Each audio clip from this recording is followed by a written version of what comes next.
Howdy, folks. This is Tony here. And lately, I've heard a lot of white Republicans struggling with whether or not to address the fact that Kamala Harris is a DEI hire because you don't want to appear racist or something by talking about someone's skin color. That's fine. Allow me. Kamala Harris is mostly Southeast Asian Indian with a drop of European and a drop of African somewhere along the way, but she's basically Asian.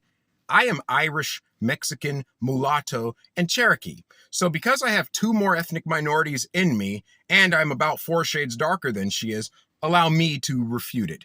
DEI needs to DIE, because when you focus on someone's ethnic background to give them a job rather than whether or not they are qualified, what does that tell you about the quality of the airplane getting built, or the quality of the bridge getting built, or the quality of maintenance on the nuclear power plant? You want the most qualified person doing the job, not the person who looks the part.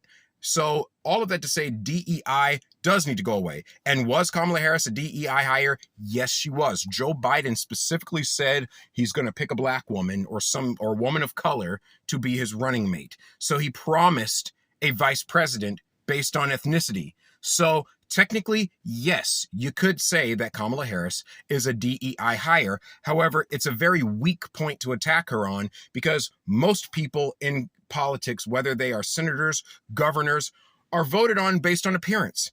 It's a popularity contest most of the time in any election. So to say that Kamala Harris is a DEI hire doesn't distinguish her from the majority of politicians. Because let's face it, there have been times in politics where the more qualified candidate has lost an election, even though they had better ideas, because the other person looked better or was better looking or was prettier or something of that nature. It happens. So that's pretty weak. Instead of talking about why she was hired, let's take it and turn it around and talk about what she has done to other minorities. Talk about her record in California as AG and as district attorney, where she kept minorities in prison longer than their sentences required, where she used them as cheap labor. Basically, if you want to bring race into it, don't talk about Kamala's race. Talk about Kamala's racism. Talk about the fact that she basically used black men as slave labor in prisons in California. Basically, every single Republican who wants to discuss race does not need to talk about the color of Kamala's skin. They need to talk about the content of her character.